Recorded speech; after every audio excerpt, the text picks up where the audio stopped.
sorry, it's positive. So it should be at least it's positive. It's a positive, so it should have I over there, right? And you can expand with the Euler equation, so to have sine cosine function. So here should be I. So you can have I ks minus omega t plus k2 exponential plus omega t.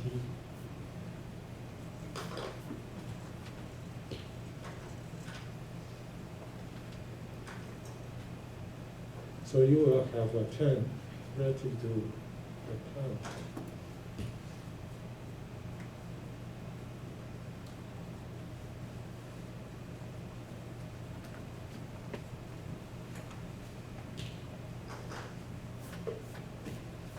You will have a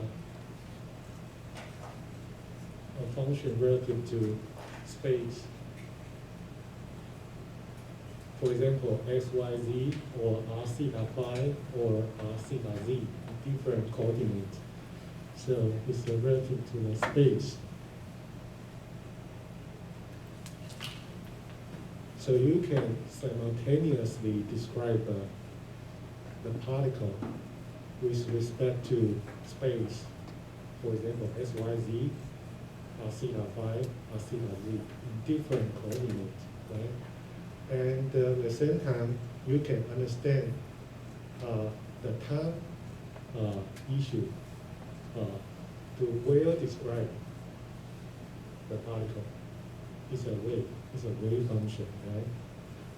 So the key issue is that if you compare this, it's based on energy conservation, right? So if you kinetic energy plus potential energy, equals to total energy. I believe all of you will understand this. So we just plug in this term into the P momentum 动量 will be replaced with the operator. The operator is relative to the partial differential derivative with respect to x. I believe in some fundamental physics, you will learn a detail on this. I just focus on how can we use the mathematic calculation to help us to learn fundamental science. So here, the calculation is easier if you understand the background of this. So if we plug in this term into the P, you will get this term, right? So we just calculate, and we notice that the differential equation is the same to the homogeneous two-order differential equation with constant coefficient. It's a constant coefficient. So we can handle it easier with a homogeneous solution like this. So the K equals to, so we can use this to describe the wave function with respect to space. So we can plug in the function here with the other function relative to time issue to have a full wave function. It's a representative formula for normal wave function. So we can use this method to handle quantum mechanics and some advanced electronics. Because when a device goes to nano scale size, you will face a lot of quantum phenomena, we need to use the wave function, I mean the Schrödinger equation to handle this kind of subatom particles. Okay, so let's move on to let's officially move on to the non-homogeneous differential equation.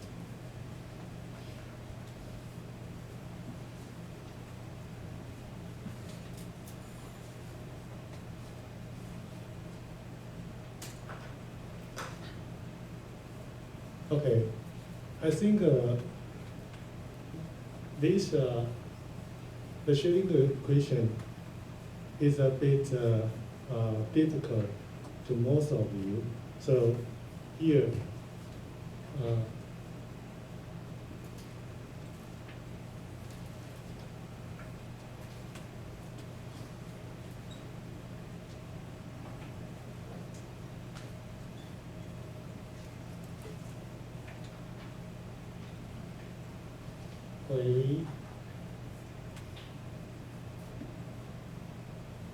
in this chapter, we would like to learn how to handle a particular solution, and how can we, and we need to handle the non-homogeneous high-order ODE.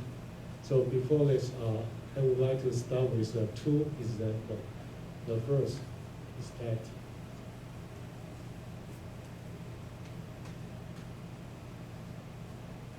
an object with a mass m, with a spring, 弹簧, with a spring constant k, and a damping 阻尼 here, with the force here. So I would like to start with Newton second law. Means F equals ma.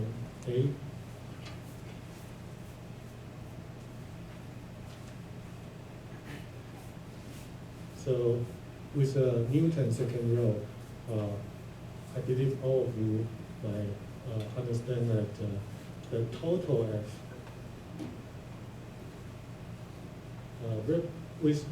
we focus on the object with a mass of m, right? If we want to understand the motion of the object, so we can use a coordinate x. S is the displacement of the object.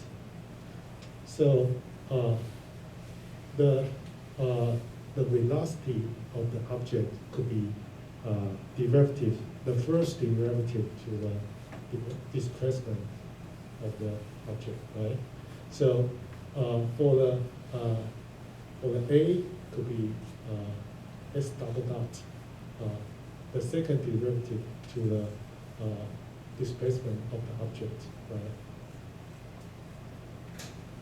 And the summation of the force in a positive direction, we have F, right? Positive.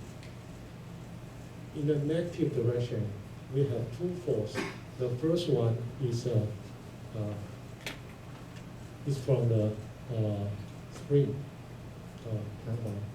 So the force is relative to, is proportional to the displacement and the constant of the spring K, right? And then the other force in the negative direction is relative to the damping. The damping is relative to the velocity of the object. So, so this term, the force of the damping in the negative direction could be described like this. So we can rearrange this formula. We can move the case term and the CS dot term on the left. So